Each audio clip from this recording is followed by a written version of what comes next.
മാന്യ സുഹൃത്തുക്കൾക്ക് സ്വാതന്ത്ര്യ ദിന ആശംസകൾ. പ്രിയ സുഹൃത്തുക്കളെ, ഭാരതത്തിൻ്റെ സ്വാതന്ത്ര്യ വാർഷികം 77ാമത് സ്വാതന്ത്ര്യ വാർഷികമാണ്. 78ാമത് സ്വാതന്ത്ര്യ ദിനവും. നമുക്ക് നമ്മുടെ കരുത്തരായ സ്വാതന്ത്ര്യ സമര സേനാനികളെ സ്നേഹത്തോടെ അനുസ്മരിക്കാനുള്ള സമയമാണ്. മഹാത്മാ ഗാന്ധി, ജവഹർലാൽ നെഹ്റു, സുഭാഷ് ചന്ദ്രബോസ് തുടങ്ങി ധീരരായ സ്വാതന്ത്ര്യത്തിനു വേണ്ടി പോരാളികളായി ജീവൻ തന്നെ ത്യജിക്കാൻ തയ്യാറായിക്കൊണ്ട്, അതും അഹിംസയിൽ പദമൂന്നി നിന്നുകൊണ്ട് വ്യക്തമായ നിലപാടോടുകൂടി വലിയ ഒരു കൊളോണിയൽ ശക്തിയെ നേരിട്ട് തോൽപ്പിച്ച് സ്വാതന്ത്ര്യം ഭാരതത്തിന് നേടിത്തന്ന ആ മഹാത്മാക്കളെ സ്നേഹത്തോടെ അനുസ്മരിക്കുകയാണ്. Where the mind is without fear and the head is held high, into that heaven of freedom, my Father, let my country awake. Rabindranath ടാഗോറിൻ്റെ അതിസുന്ദരമായ ആ വരികൾ നമ്മുടെ മനസ്സിൽ ഉണ്ട്. എവിടെ മനസ്സ് നിർഭയം വിഹരിക്കുന്നുവോ, എവിടെ ശിരസ് ഉയർന്നു നിൽക്കുന്നുവോ, സ്വാതന്ത്ര്യത്തിൻ്റെ ആ സ്വർഗത്തിലേക്ക് ഞങ്ങളെ നയിച്ചാലും പിതാവേ എന്നാണ് പ്രാർത്ഥന. ആ പ്രാർത്ഥന ഭാരതീയരുടെ എല്ലാവരുടെയും പ്രാർത്ഥനയാണ്, പ്രത്യേകിച്ച് ഈ സ്വാതന്ത്ര്യ ദിനത്തിൽ. കഴിഞ്ഞ 77 വർഷങ്ങൾ കൊണ്ട് ഭാരതം എത്രയേറെ പുരോഗമിച്ചു. ലോകത്തിലെ ഏറ്റവും വലിയ ജനാധിപത്യ രാഷ്ട്രമാണ് നമ്മുടേത്. 140 കോടി ജനങ്ങൾ ഇലക്ഷനിലൂടെ ഭരണാധികാരികളെ തിരഞ്ഞെടുത്ത് ജനാധിപത്യ ശൈലിയിൽ, പാർലമെൻ്ററി ജനാധിപത്യ ശൈലിയിൽ വളരെ ഭംഗിയായി മുന്നോട്ട് പോകുന്ന നമ്മുടെ ഭാരതം. പ്രിയപ്പെട്ടവരെ, നമ്മൾ സ്വാതന്ത്ര്യത്തെക്കുറിച്ച് ചിന്തിക്കുമ്പോൾ അതിന് പല മാനങ്ങൾ ഉണ്ട് എന്ന് നമുക്കറിയാം. സാമൂഹികമായ മാനമുണ്ട്, സാമ്പത്തികമായ മാനമുണ്ട്, രാഷ്ട്രീയമായ മാനമുണ്ട്, മതേതര മാനമുണ്ട്, അതായത് മതപരമായ മാനവുമുണ്ട്. നമുക്ക് നമ്മുടെ മുന്നോട്ടുള്ള പോക്കിൽ തീർച്ചയായും നമുക്ക് നമ്മുടെ ഭാരതം ഒരു ജനാധിപത്യ മതേതര രാഷ്ട്രമായി മുന്നോട്ട് ശക്തിയോടെ പോകണം എന്നാഗ്രഹിക്കുന്നവരാണ് നമ്മളെല്ലാവരും. ഈ അടുത്ത കാലത്തായി നമുക്കുള്ളൊരു ഭയം, മതരാഷ്ട്രവാദം ഇവിടെ നമ്മൾ ഭയപ്പെടുന്നു. കാരണം മതരാഷ്ട്രവാദവുമായി മുന്നോട്ട് വരുന്നവർക്ക് ഇവിടെ പ്രവേശനം ലഭിക്കുന്നു എന്നതാണ്. മതരാഷ്ട്രവാദം അത് ഒരു സാംസ്കാരികമായ കാര്യം മാത്രമാണ് എന്ന് പറയുമ്പോഴും മറ്റു മതങ്ങൾക്ക് കൂച്ചുവിലങ്ങിടാൻ ഈ മതരാഷ്ട്രവാദികൾക്ക് അഥവാ ഹിന്ദുത്വവാദികൾക്ക് കഴിയുന്നുണ്ട്, അവരതിനു വേണ്ടി ശ്രമിക്കുന്നുണ്ട് എന്നുള്ളത് നമ്മൾ കണക്കിലെടുക്കേണ്ടതുണ്ട്. ഇപ്പോൾ മത പരിവർത്തന നിരോധന ബിൽ 12ഓളം സംസ്ഥാനങ്ങളിൽ, ആ ബില്ലിൻ്റെ മറവിൽ ഭാരതത്തിൻ്റെ പലയിടങ്ങളിലും ആർക്കും ആരെയും തടങ്കലിൽ വയ്ക്കാം എന്ന അവസ്ഥയിലേക്ക് എത്തിയിരിക്കുന്നു കാര്യങ്ങൾ. ഇനി അത് ഒരു വിധത്തിൽ നോക്കിയാൽ അത് ഒരു ഹൈന്ദവ മതരാഷ്ട്ര സങ്കല്പത്തിൻ്റെ അപകടങ്ങളാണ് നമ്മൾ കാണുന്നത്. എന്നാൽ മറ്റൊരു വശത്ത് നോക്കിയാലോ, ഒരു ഇസ്ലാമിക മതരാഷ്ട്ര കാഴ്ചപ്പാട് വളരെ പ്രബലപ്പെടുന്ന ഒരു കാഴ്ചയും കൂടി നമുക്ക് കാണാവുന്നതാണ്. സ്വതന്ത്ര ഭാരതത്തിന് ഏറ്റവും വലിയ ഭീഷണി മതരാഷ്ട്ര ഭീഷണിയാണ്. അത് ഭൂരിപക്ഷ മതരാഷ്ട്രവാദമായാലും ന്യൂനപക്ഷ മതരാഷ്ട്രവാദം ആയാലും. സുഹൃത്തുക്കളെ, രാഷ്ട്രീയം വോട്ട് ബാങ്ക് രാഷ്ട്രീയമായി താഴുമ്പോൾ സത്യത്തിൽ ഭാരതത്തിൻ്റെ സ്വാതന്ത്ര്യത്തിനാണ് ഒരിക്കൽ കൂടി ഹാനി സംഭവിക്കുന്നത്. കാരണം വോട്ട് ബാങ്ക് രാഷ്ട്രീയത്തിൽ കൺസോളിഡേഷന് ശക്തിയുള്ള, വർഗീയമായി ഒന്നിച്ചു നിൽക്കാൻ താൽപ്പര്യമുള്ളവരുടെ താൽപ്പര്യങ്ങൾക്ക് മാത്രം മുൻഗണന ലഭിക്കുന്നൊരവസ്ഥ ഉണ്ട്. മുനമ്പത്തെ ചിറായി, മുനമ്പം പരിസരത്തുള്ള ജനതകൾ ഇന്ന് കഷ്ടത്തിലാണ്. കാരണം വർഷങ്ങളായി അവർ താമസിച്ച് പട്ടയത്തോടുകൂടി അതുപോലെ കരമടച്ച് താമസിച്ചു കൊണ്ടിരുന്നവർ ഇപ്പോൾ അവർക്ക് ഭീഷണി വരികയാണ്. ഇത് നിങ്ങളുടേതല്ല, ഞങ്ങളുടേതാണ് എന്ന് പറഞ്ഞ് ഭീഷണി വരികയാണ്. അതിന് തക്ക നിയമനിർമ്മാണങ്ങൾ രാഷ്ട്രീയക്കാർ പാർലമെൻറ്റിൽ നടത്തി ഭരണഘടനയ്ക്കും മീതെ മതനിയമങ്ങൾക്ക് പ്രാധാന്യവും പ്രാമുഖ്യവും നൽകി അനുവദിച്ചു കൊടുത്ത വലിയ ഖേദകരമായ സംഭവങ്ങൾ നമ്മൾ ഈ സ്വാതന്ത്ര്യദിനത്തിൽ അനുസ്മരിക്കുകയാണ്. തീർച്ചയായിട്ടും സ്വാതന്ത്ര്യദിനത്തിൽ ചിന്തിക്കേണ്ട വിഷയങ്ങൾ തന്നെയാണ് ഇവ. സാമൂഹികമായി നമ്മൾ നോക്കിയാൽ വിദ്യാഭ്യാസം തേടി, തൊഴിൽ തേടി വിദേശങ്ങളിലേക്ക് ചേക്കേറുന്നവരുടെ എണ്ണം കൂടി വരികയാണ്. 2022 കണക്കനുസരിച്ച് 7.5 ലക്ഷം വിദ്യാർത്ഥികളാണ് വിദേശത്തേക്ക് പോയിട്ടുള്ളത്. ഇത് ഓരോ വർഷവും വളരെ കൂടുതലായിക്കൊണ്ടിരിക്കുകയാണ്. നാട്ടിൽ ഗതി പിടിക്കില്ല എന്ന ചിന്ത ബലപ്പെട്ടു വരുന്നു. വിദ്യാഭ്യാസം തേടിയും തൊഴിൽ തേടിയും പുറത്തേക്ക് പോയാലേ പറ്റൂ എന്നവസ്ഥ ഉണ്ട്. ഇത് ഒരു സ്വതന്ത്ര രാഷ്ട്രത്തിന് ചേർന്ന ഒരവസ്ഥയാണോ?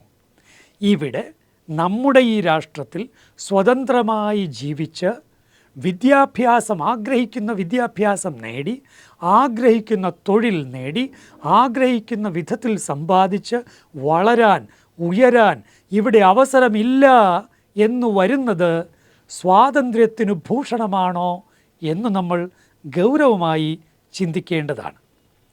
ഓർക്കണം, 2023 കണക്കനുസരിച്ച് ഗ്ലോബൽ ഹങ്കർ ഇൻഡെക്സിൽ ഇന്ത്യ 111 സ്ഥാനത്താണ്. അതായത് 125 രാജ്യങ്ങളിൽ 111 സ്ഥാനത്ത് ഇന്ത്യ വന്നിരിക്കുന്നു.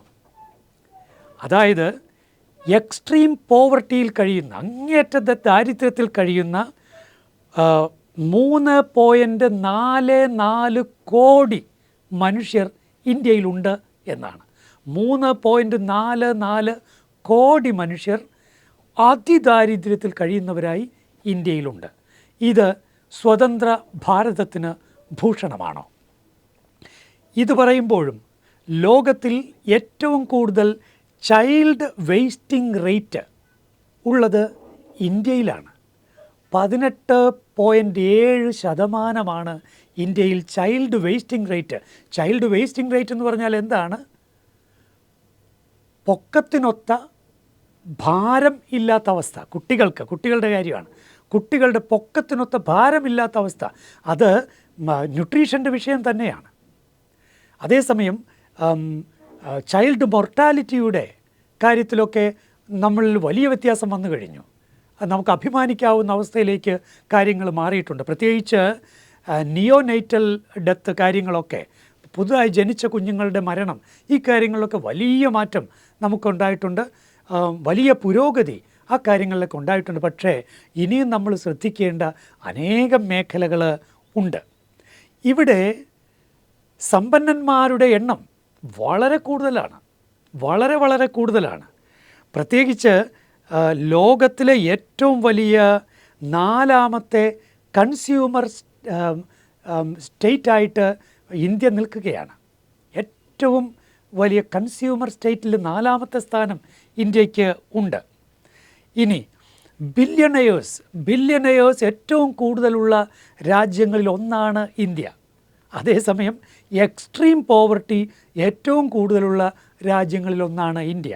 ഈ ഒരു വൈരുദ്ധ്യമുണ്ടല്ലോ, ഈ ഒരു വൈരുദ്ധ്യം സ്വാതന്ത്ര്യ ദിന ആഘോഷ അവസരത്തിൽ നമ്മൾ ഗൗരവമായി പരിഗണിക്കേണ്ടത് ഉണ്ട്, ഒരു സംശയവും ഇല്ല. ലോകത്തിലെ ലേബർ ഫോഴ്സ് എന്ന രീതിയിൽ ലോകത്തിൽ 2ാം സ്ഥാനമാണ് ഇന്ത്യക്കുള്ളത്. 586 മില്യൺ വർക്കേഴ്സാണ് ഇന്ത്യയിലുള്ള, 586 മില്യൺ വർക്കേഴ്സ്. ഇത് വലിയൊരു സമ്പത്താണ്. ഇങ്ങനെയുള്ള നമ്മുടെ പോസിറ്റീവായിട്ടുള്ള കാര്യങ്ങൾ നമ്മൾ വേണ്ട രീതിയിൽ അതിനെ പ്രോത്സാഹിപ്പിക്കുകയും അതിനെ വേണ്ട രീതിയിൽ ചാനലൈസ് ചെയ്ത് കുറേ കൂടി ഡിസ്ട്രിബ്യൂഷൻ്റെ തലത്തിൽ കുറേ കൂടി ശ്രദ്ധിക്കുകയും പാവപ്പെട്ടവർക്ക് സവിശേഷമാം വിധത്തിലുള്ള ശ്രദ്ധ വരികയും ചെയ്യുക എന്നത് സ്വാതന്ത്ര്യ ദിന ആഘോഷങ്ങളിൽ നമ്മൾ എടുക്കേണ്ട തീരുമാനമാണ്. നമ്മുടെ രാഷ്ട്രീയക്കാർ പുലർത്തേണ്ട ഇച്ഛാശക്തിയാണ്. സോഷ്യലിസ്റ്റ് റിപ്പബ്ലിക് എന്നാണ് ഇന്ത്യയെക്കുറിച്ച് ഭരണഘടനയിൽ പറഞ്ഞു വച്ചിരിക്കുന്നത്. സോഷ്യലിസ്റ്റ് എന്ന് പറയുമ്പോൾ ഈ ദരിദ്രരുടെ കാര്യത്തിൽ ആദ്യം ശ്രദ്ധയുള്ളത് എന്നുകൂടി അർത്ഥമുണ്ട്.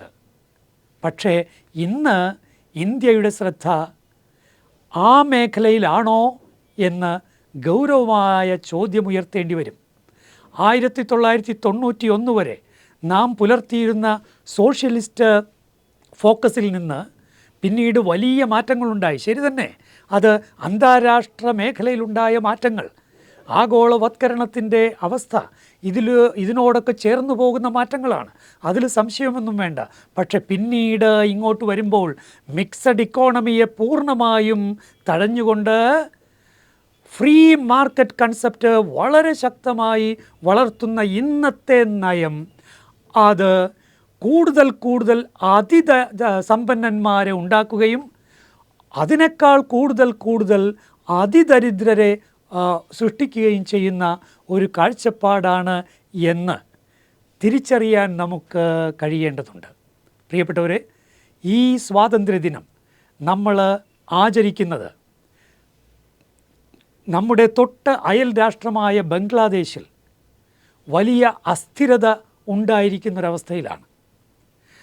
ഗ്ലോബലായി തന്നെ വലിയ അസ്വസ്ഥതകൾ ഉടലെടുത്തിരിക്കുന്ന അവസ്ഥയിലാണ്. പലസ്തീൻ വിഷയമറിയാം. അവിടെ ഹമാസ് ഭീകരർ ഇസ്രായേലിൽ കയറി അറ്റാക്ക് ചെയ്തതറിയാം. അതിൻ്റെ പ്രതികാരമായി ഇപ്പോൾ ഇസ്രായേൽ നടത്തിക്കൊണ്ടിരിക്കുന്ന കൊടും ക്രൂരതകൾ നമുക്കിപ്പോൾ കാണാൻ കഴിയുന്നുണ്ട്. എന്തിന്, നമ്മുടെ കേരളത്തിൽ പോലും ഹമാസ് ഭീകരരെ വാഴ്ത്തിക്കൊണ്ടും അവരുടെ പ്രതിനിധികളെ ഇവിടെ വീഡിയോയിൽ കാണിച്ചുകൊണ്ടും വലിയ പ്രതിഷേധങ്ങൾ, ലക്ഷക്കണക്കിന് മനുഷ്യർ ഒന്നിച്ചു വന്നത് നമ്മളെ ലജ്ജിപ്പിക്കേണ്ട ഒന്നാണ്. ഭീകരവാദത്തെ വളർത്തുന്നൊരു ജനതയായി എങ്ങനെ ഒരു സ്വതന്ത്ര ഭാരതം മുന്നോട്ട് പോകും? ഗൗരവമായി ചിന്തിക്കേണ്ടതാണ്. ഭീകരതയ്ക്കെതിരെ ശക്തമായി നിലകൊള്ളാൻ എല്ലാ രാഷ്ട്രീയ പാർട്ടികളും തയ്യാറാവേണ്ടതാണ്. എല്ലാ ഭരണകൂടങ്ങളും തയ്യാറാകേണ്ടതാണ്. അതുപോലെ തന്നെ പ്രിയപ്പെട്ടവരെ, മറ്റൊരു സംഭവം കൂടി നമുക്കറിയാം. യൂറോപ്പിൽ, അമേരിക്കയിൽ ഒക്കെ ശക്തിപ്പെട്ടുകൊണ്ടിരിക്കുന്ന എക്സ്ട്രീം റൈറ്റ് വിങ്ങിൻ്റെ ബലപ്പെടൽ വളരെ ഭയം നമുക്ക് തോന്നുന്ന അവസ്ഥയാണ്. അതായത് ഭീകരവാദം ബലപ്പെടുന്നതോടെ അതിന് ഓപ്പോസിറ്റായി എക്സ്ട്രീം വിങ് ശക്തിപ്പെടുന്ന കാഴ്ച.